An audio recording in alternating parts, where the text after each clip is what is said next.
Graça e paz, igreja. Boa noite. Amém. Quero agradecer a presença de todos os irmãos e irmãs, principalmente a família que nos visita da Igreja Metodista lá de Uberlândia, Minas Gerais. Deus abençoe. Manda nosso abraço lá para a Igreja Santa do Senhor lá também. Amém. Glória a Deus. Meus irmãos, como a pastora falou, nós vivemos esse final de semana e para mim foi um final de semana muito intenso.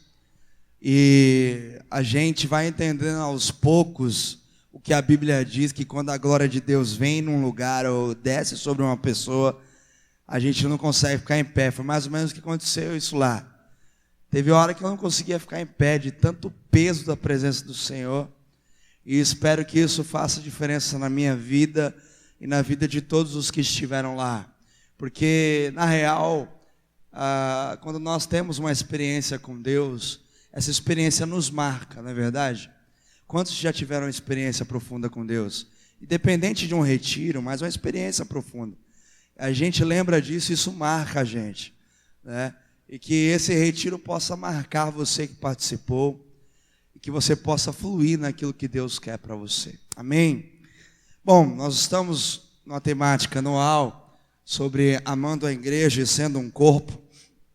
E hoje também é culto de primícia. Nós vamos trazer uma palavra que se encontra em 2 Coríntios, capítulo 11.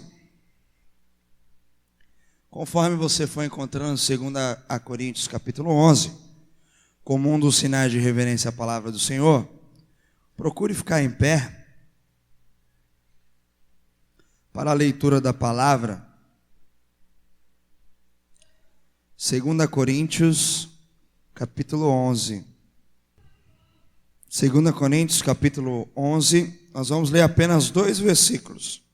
O verso de número 27 e o verso de número 28. Quem achou, diga amém. 2 Coríntios, capítulo 11, apenas 2 versículos do verso 27 e o 28. Diz assim: em trabalhos e fadigas, em vigílias muitas vezes, em fome e sede, em jejum muitas vezes, em frio e nudez.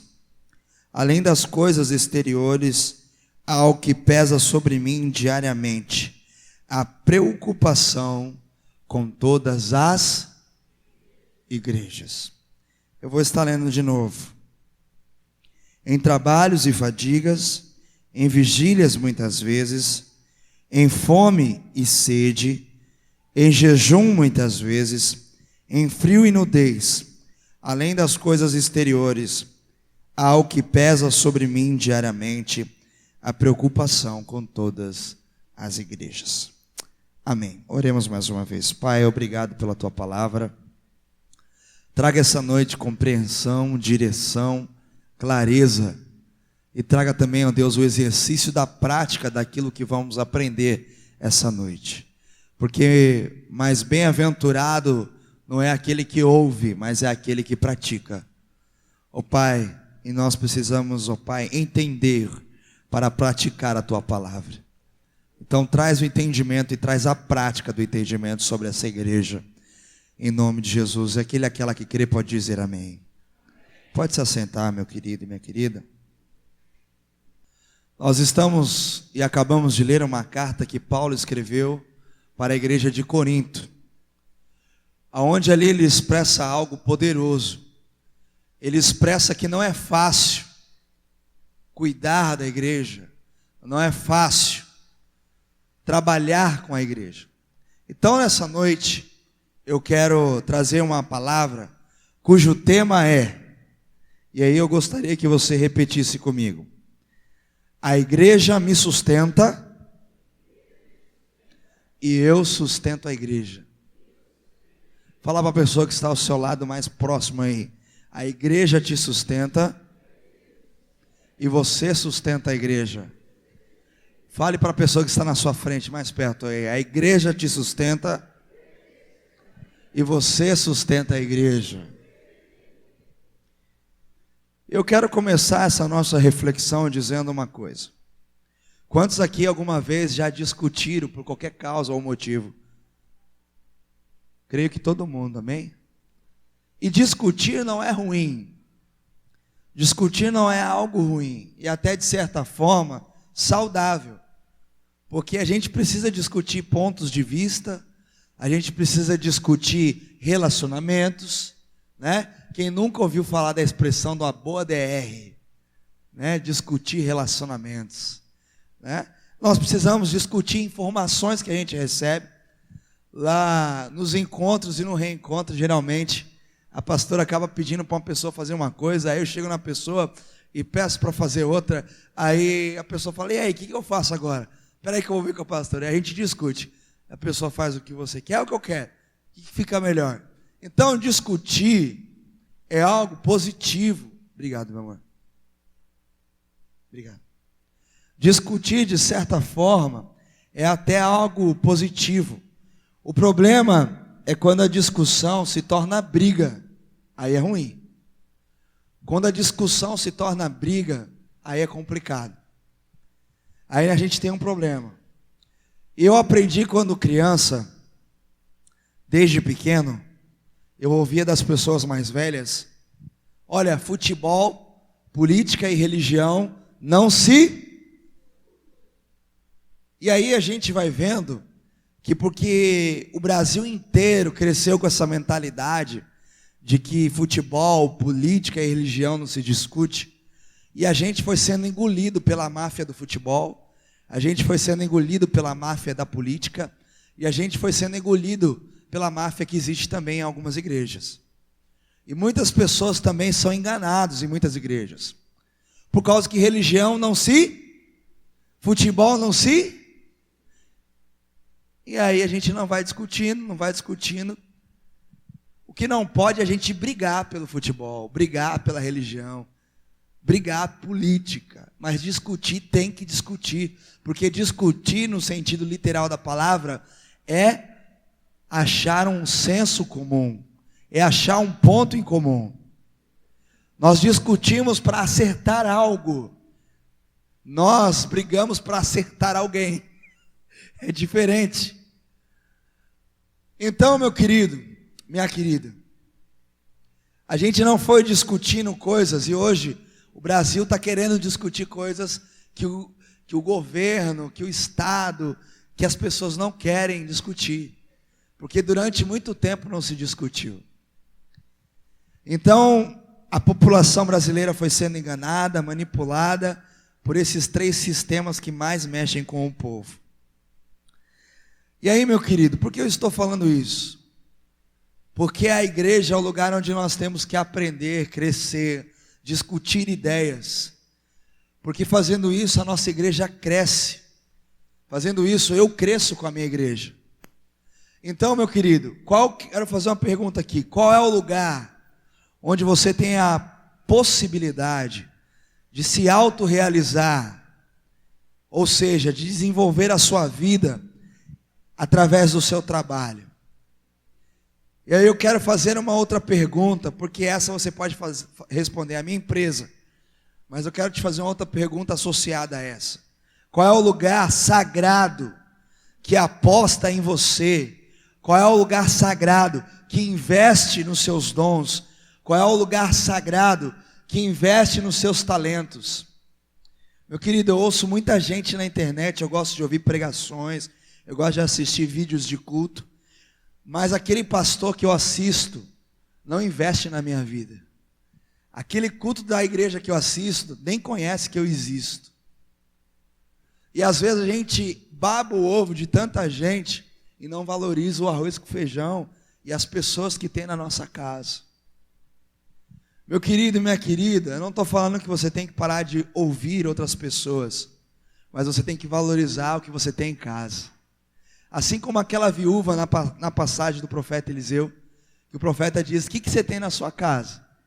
Ela falou: não tenho nada. Aí depois ela pensou direitinho: não, tem um pouquinho de azeite. E aí o milagre veio daí. Você está entendendo isso? Amém? Qual é o lugar sagrado que aposta em você, que investe em você, que aposta nos dons e talentos que Deus deu para você?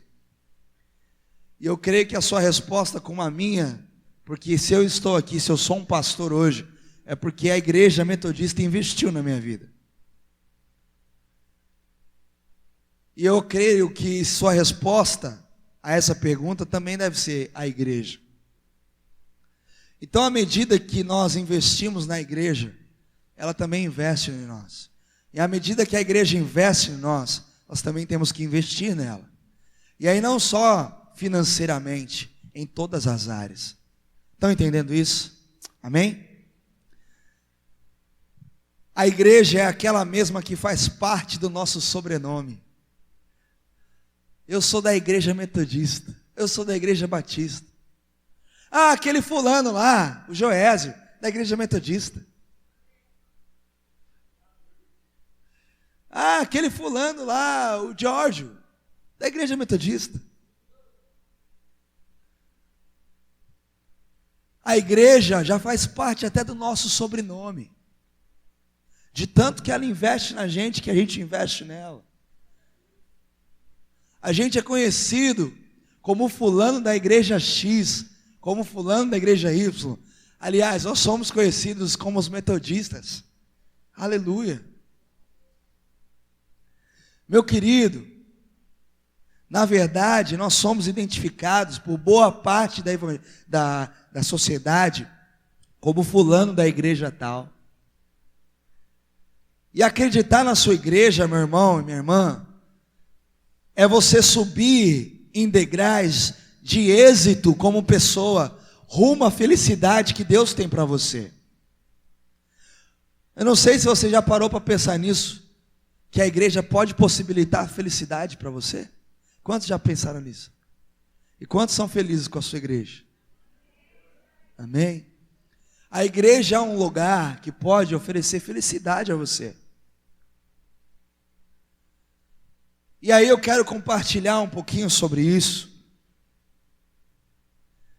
Uma igreja precisa de sustentabilidade, uma igreja precisa de produtividade, e uma igreja precisa de qualidade. Mas também depende do modo como cada um de nós, os seus membros, o seu corpo, repassa e maneja a educação, digamos assim, corporativa, porque nós somos um corpo dessa igreja. Na igreja você recebe uma educação, amém? Uma educação corporativa, porque nós somos corpo, se é que a gente pode dizer assim. Só que o problema é que a gente valoriza muito a educação secular e não valoriza a educação cristã.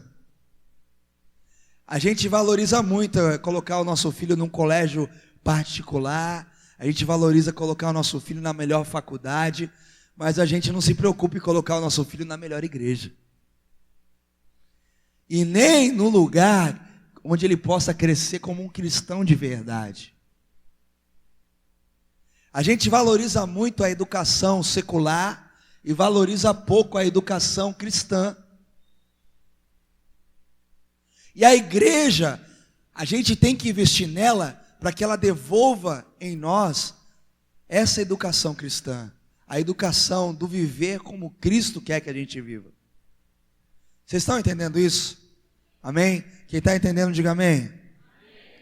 Quando eu falo aqui de educação corporativa, eu falo de educação do corpo. Não de uma empresa. Educação corporativa. Um corpo que é ativo. Um corpo que participa da minha vida e que eu participo da vida desse corpo.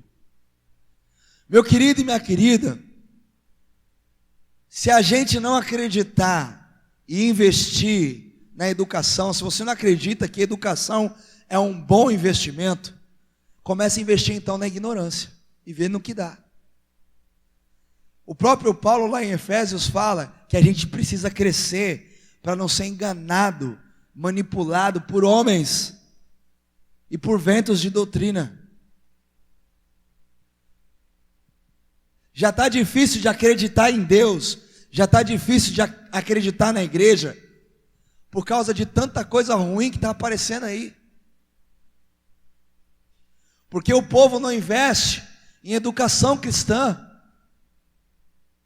E educação produz comportamento, educação produz hábitos, educação produz caráter.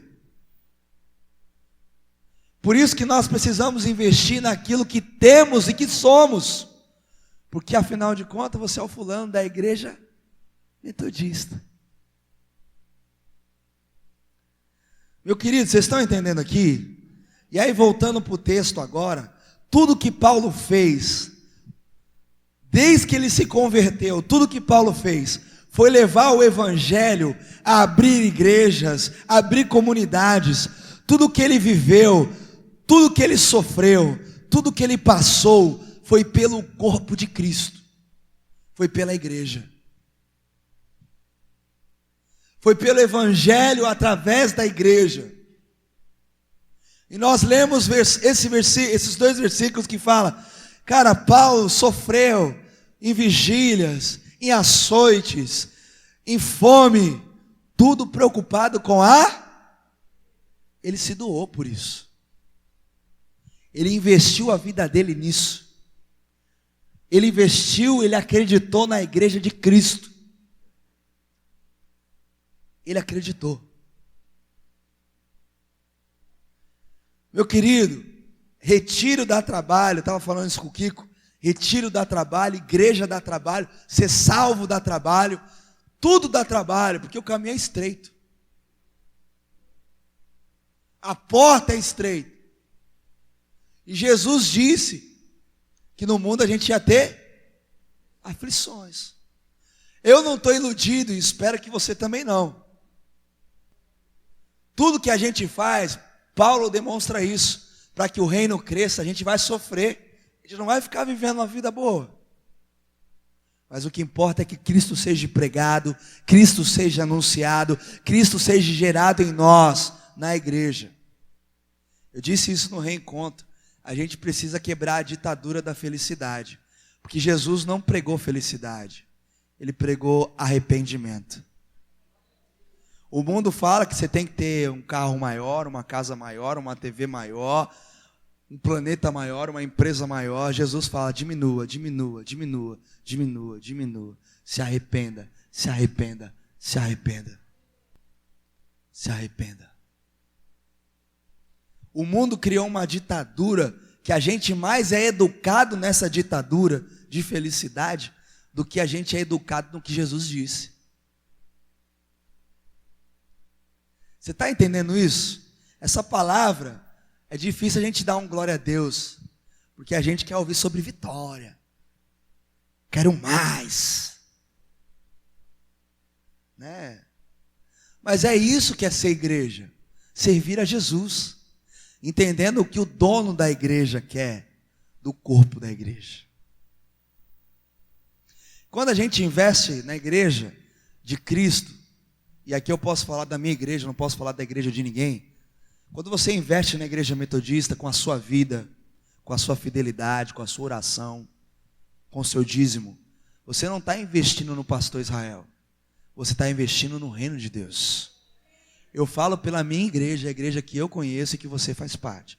Não posso falar por nenhuma outra. E nem quero falar de outra. Mas aqui é assim.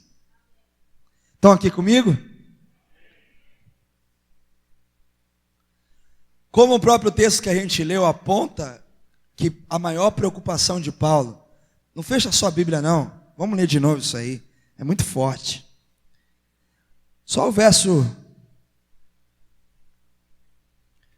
2 Coríntios, né? Vamos lá de novo. É muito forte esse texto, merece ser lido de novo. 2 Coríntios 11. É muito forte essas palavras de Paulo. Muito forte. Eu vou ler só o verso de número 28. Paulo fala, além das coisas exteriores que ele sofreu, há algo que pesa sobre ele, uma preocupação com todas as igrejas. Que todas as igrejas? As que ele fundou, as que ele ajudou a levantar, as que ele cuida, as que ele investe, as que ele escreveu as cartas. Meu querido, minha querida, de fato Paulo educou e ainda hoje está educando as igrejas através das suas cartas. Quando a gente lê as cartas de Paulo, elas nos ensinam, elas nos educam a ser igreja. O Novo Testamento praticamente foi todo escrito por Paulo. O Novo Testamento foi praticamente escrito por Paulo. Paulo teve discípulos poderosos. Eu sou pastor, mas eu reconheço aqui, confesso um erro meu. Eu já preguei muitas vezes falando que Lucas, o médico, era discípulo de Jesus. Mas ele não era discípulo de Jesus, não está isso na Bíblia. Na Bíblia está dizendo que ele é discípulo de Paulo.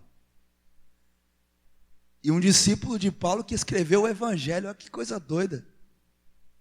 E escreveu Atos também, olha que coisa maluca.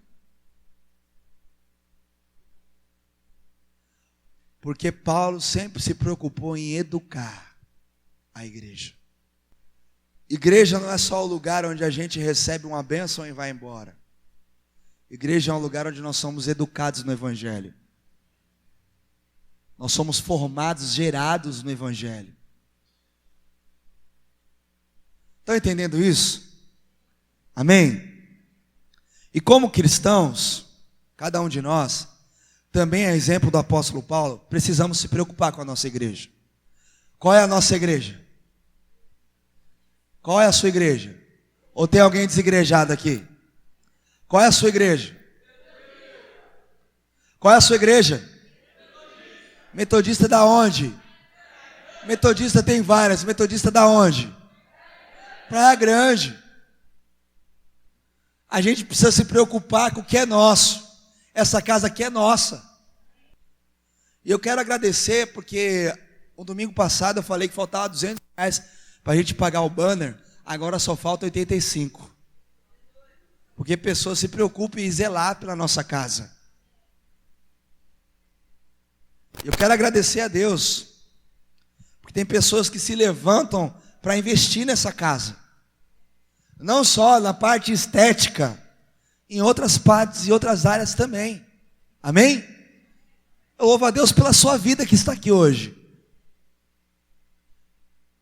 Porque foi Deus que te trouxe aqui. Amém? Como cristãos, nós precisamos também, a exemplo do apóstolo Paulo, se preocupar com a igreja.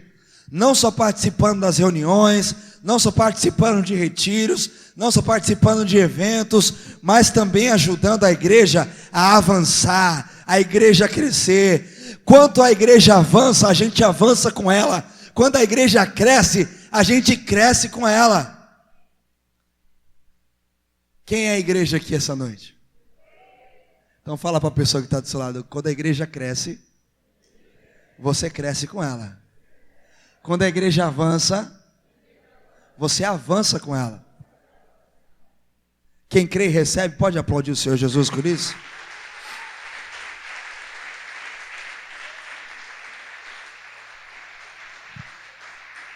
Aleluia. Meu querido, minha querida, eu quero falar alguns pontos que eu achei importantes sobre isso. Primeiro ponto é dizer que a nossa igreja nos faz e nós a fazemos também. Primeiro ponto é, a minha igreja me faz e eu também faço a minha igreja. De fato, nós fazemos a igreja, mas de certo sentido ela também faz a gente. Isso acontece na medida em que a igreja nos ajuda a moldar as nossas habilidades, a moldar as nossas competências, as atividades que a gente realiza, a obra que a gente faz para o reino de Deus, vai sempre contribuir para formar a nossa identidade, para fazer a gente voltar ao propósito inicial de Jesus na nossa vida. Onde é o lugar que eu posso mais aprender de Jesus? É no Google? É no Wikipédia? É na internet? Não, é na igreja através da palavra. E à medida que eu vou entendendo isso, eu vou sendo igreja e vou fazendo a igreja. Segunda coisa que eu quero falar, segundo ponto, a nossa igreja vale a pena. A nossa igreja vale a pena. Por que eu estou dizendo isso? Eu não sei se você já parou para se perguntar, por que vale a pena eu estar na nossa igreja? Por que vale a pena eu estar nessa igreja chamada Metodista de Praia Grande? Você já parou para se perguntar isso? Talvez você tenha poucos ou muitos motivos. Mas se você tem pelo menos 5 motivos, porque é bom estar aqui nessa igreja, compartilhe com a pessoa que está do seu lado aí. Pelo menos 5. Porque é bom ser metodista. Porque é bom estar aqui. 5 motivos. Compartilhe aí com a pessoa que está do seu lado. 5 motivos.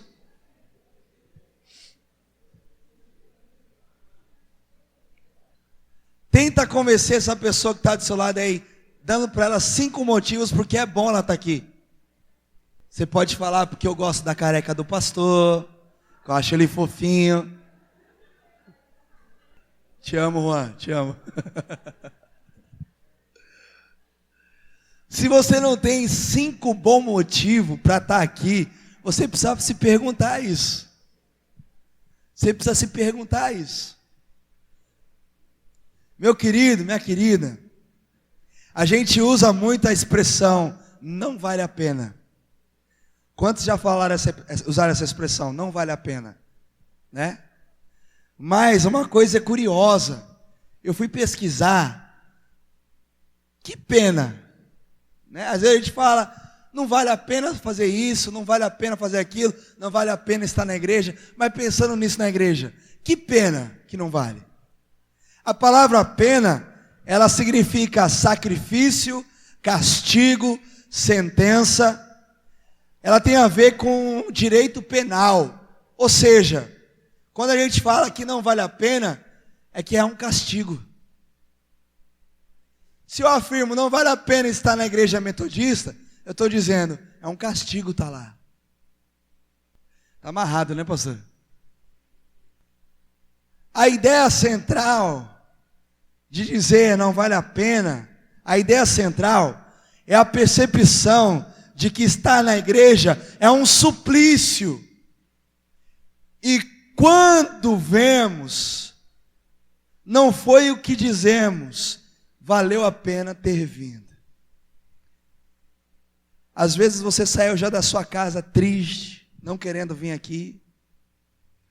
E talvez um dia você saiu da igreja dizendo, nossa, valeu a pena ter vindo. Não foi um castigo ter vindo. Não foi um suplício ter vindo. O culto foi bacana hoje, senti a presença de Deus.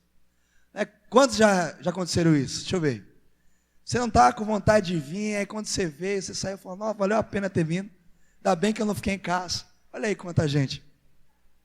Então fala para a pessoa que está do seu lado, a nossa igreja vale a pena. Nesse mesmo sentido, meu irmão e minha irmã, a igreja vale a pena porque muitas pessoas, assim como o apóstolo Paulo, morreram pela igreja. Por isso que a igreja vale a pena. Meu querido, Jesus morreu pela igreja. O apóstolo Paulo morreu pela igreja. Por isso que vale a pena estar na igreja. E se hoje estamos aqui e somos igreja, é porque vale a pena. Você que crê e ama a nossa igreja, aplauda o Senhor Jesus. Amém. Aleluia. Recebe, Senhor, a honra, a glória e o louvor. O terceiro e último ponto que eu quero compartilhar com vocês é que a nossa igreja é um lugar, um espaço que a gente pode se realizar. Fala para a pessoa que está do seu lado. A igreja é um espaço que você pode viver realizações. Quantos aqui já pediram uma oração na igreja, fizeram uma campanha na igreja e Deus realizou algo poderoso na sua vida? Então a igreja é um lugar de realizações. Quantos já receberam algum tipo de milagre na nossa igreja? Olha aí quanta gente. Quantos aqui já tiveram uma oração respondida na nossa igreja? Olha aí quanta gente. Então fala para a pessoa que está do seu lado, a nossa igreja é um lugar de realizações. Fala para a pessoa do outro lado, a nossa igreja é um lugar de realizações. Pastor, é possível ser feliz com a vida que a gente leva no nosso cotidiano na igreja? É possível, pastor, isso? Meu querido, é. E como é? A igreja é um lugar onde eu posso construir boa parte da parcela daquilo que pode me trazer verdadeira felicidade. A igreja é esse lugar. Meu querido e minha querida, porque a verdadeira felicidade nunca vem quando a gente faz apenas o que a gente gosta. A verdadeira felicidade nunca vem quando a gente faz só o que a gente gosta.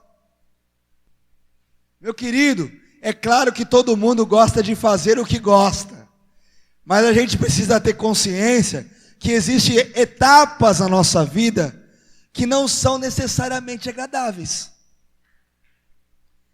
Amém ou não amém? Por isso que mesmo em etapas que a gente passa que não são agradáveis, a gente não gosta, Deus continua cuidando da gente, Deus continua sendo Deus, e a igreja está aqui para mostrar que Ele é fiel. Aleluia! Consegue entender isso? Meu querido, construir uma igreja viva, enérgica, verdadeira, exige esforço, e exige às vezes fazer o que a gente não gosta. Talvez você entrou aqui falando, puxa vida, essa palavra eu não queria ouvir, podia estar assistindo o Fantástico, Domingão do Faustão. Está amarrado, Nicolas? Mas eu tenho certeza que ainda hoje Deus vai surpreender você. Porque a palavra nos garante que se nós cremos, nós veremos a glória do Senhor. E a glória do Senhor faz diferença na igreja. Meu irmão, minha irmã, não se constrói igreja fazendo o que a gente gosta. Quero dar um exemplo simples aqui. Cara, eu sou um péssimo pintor. A gente precisava pintar a parte de fora da igreja. A gente fez isso acho que em 2015, né? Aí eu falei, pô, quem puder vir, nos ajuda aí e tal, tudo, né? Cara, eu tive que subir no andaime ali, não sei quantos metros para pintar a parede lá. O andaime mais balançava. Meu Deus, eu não gosto de fazer isso, eu vou cair desse lugar. Segura eu, Jesus, segura eu. O rolo é mais tremia do que... Aí o Robson falou, pastor, deixa que eu suba aí, vai. Aí eu desci, o Robson subiu. Aí no outro dia veio o Felipe, veio o Kiko. Cara, mas eu não gosto de pintar, porque eu não sei pintar, eu não manjo fazer isso. Mas é necessário fazer isso, cuidar da igreja. Cara, eu não gosto de lavar louça, no reencontro eu tive que lavar louça, na minha casa tem... Mas para ser feliz, às vezes, nem sempre a gente faz coisas que a gente gosta. Ninguém gosta de morrer, mas a Bíblia fala que morrer é lucro. Você está entendendo? Quem tem Cristo, morrer é lucro. Ninguém gosta. Então o Evangelho, a palavra de Deus, o reino de Deus, ensina a gente a fazer coisas que a gente não gosta para ser feliz. Quer ser o primeiro? Eu vou ser o primeiro, medalha de ouro. Seja o último.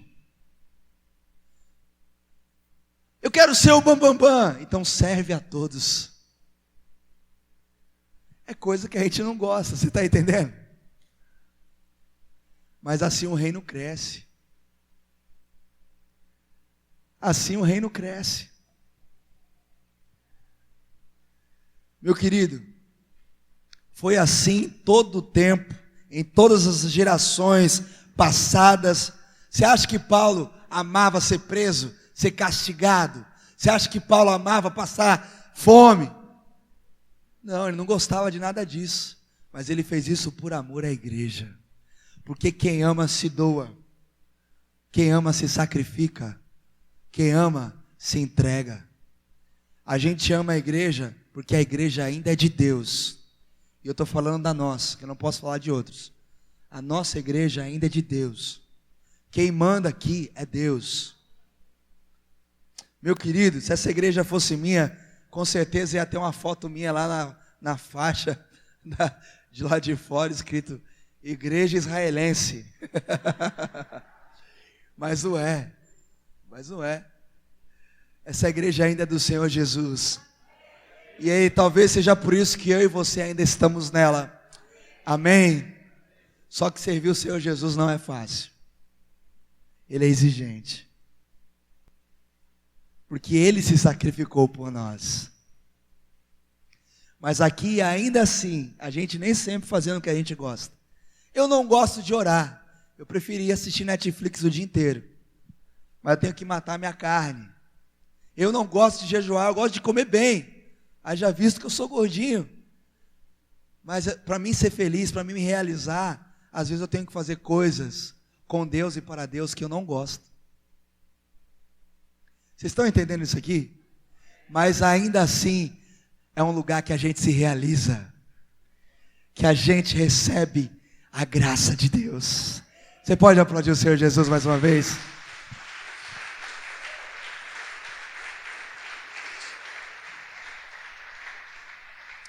Meu querido, minha querida, com certeza,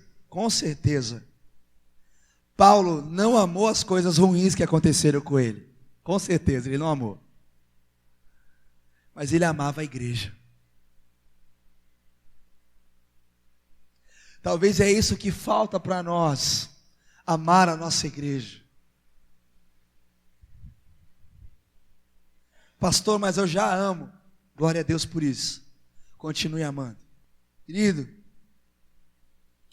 por isso a gente deve aprender a amar a nossa igreja. Eu ouvi uma frase do Steve Jobs. Quantos já ouviram falar do Steve Jobs, da Apple? Steve Jobs, ele tem uma frase que me chamou muita atenção. Ele diz o seguinte: amar o que se faz é mais fácil do que fazer o que se gosta. Eu vou repetir essa frase que eu achei fantástica. Amar o que você faz é mais fácil do que fazer o que você gosta. Eu amo o que eu faço. E é muito mais fácil do que eu sempre fazer o que eu gosto. Eu amo ser filho de Deus, eu amo ser cristão, eu amo a minha igreja, estar na igreja na qual eu faço parte do corpo. Eu amo o que eu faço e o que eu faço me define. E isso é muito mais fácil do que fazer o que se gosta. Nem sempre a gente consegue fazer o que gosta. Alguém concorda com essa afirmação? A gente gosta de muitas coisas, mas nem tudo que a gente gosta a gente consegue fazer. Por isso é muito mais fácil amar o que a gente faz. Vou te dar um exemplo. Quem é mãe queria ter um monte de coisa para o seu filho, mas nem sempre o que gosta acontece, mas ama ser mãe. Quem é pai da mesma forma. Porque amar o que faz é mais fácil do que ter o que gosta. Talvez essa igreja não te dá tudo o que você gostaria, mas você pode aprender a amar essa igreja, e vai ser muito mais fácil. Muito mais fácil. Deus não dá tudo que a gente gosta, mas eu amo Ele por isso. Porque amar Ele, porque Ele me fez, é muito mais fácil. Meu irmão, minha irmã, querido e querida, eu quero concluir. Hoje em dia, as pessoas acabam fazendo do seu time, do Corinthians, do Santos, a sua religião. As pessoas fazem do seu partido a sua religião. Pessoas matam e morrem pelo PT. Pessoas matam e morrem pelo PSDB. Fazem do partido a sua religião. Pessoas matam e morrem pelo seu time. Fazem do seu time a sua religião. Há pessoas que fazem da sua religião a sua igreja. Contudo, devemos entender que pertencer a uma igreja é mais do que pertencer a uma religião. Pertencer a uma igreja é mais do que pertencer a uma denominação. Pertencer a uma igreja é mais do que pertencer a uma instituição. É pertencer ao próprio Deus. Porque a igreja é dele. Pertencer a um corpo, pertencer à igreja é pertencer a um corpo, pertencer à igreja é pertencer a um reino. E por mais louco que você seja por algum time, não é o seu time que vai pagar as suas contas, não é o seu time que vai te sustentar, a não ser que você seja um jogador.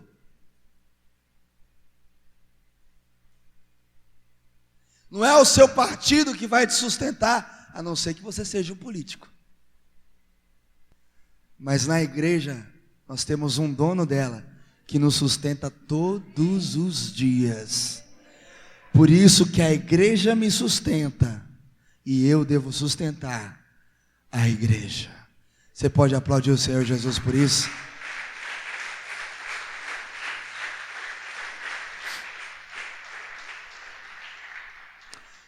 E aqui nas minhas últimas palavras eu quero dizer: a igreja é um instrumento de Deus para moldar a sua vida. Eu nasci no berço evangélico, mas o mundo estava moldando a minha vida. A educação do mundo estava moldando a minha vida. E foi na igreja metodista que eu assumi ser um cristão que molda, que deixa a igreja de Cristo moldar a minha vida. A igreja é um instrumento para moldar a nossa vida. A igreja é um lugar onde a gente ouve verdades eternas, onde a gente pode ser quem realmente a gente é, onde a igreja é um lugar onde a gente serve a um propósito, onde a gente serve a uma missão maior do que nós. A igreja pode nos sustentar. A igreja pode me sustentar no quê, pastor? Está maluco? Eu vou te dar alguns exemplos aqui rapidamente no que a igreja pode sustentar a sua vida. A igreja pode sustentar a sua crença. A igreja pode sustentar a sua fé. A igreja pode sustentar a sua motivação. A igreja pode sustentar a sua esperança. E a igreja pode sustentar o seu amor. E tudo isso pode acontecer enquanto eu e você fomos igreja. Enquanto eu e você, nós fomos igreja. Se coloque em pé no seu lugar.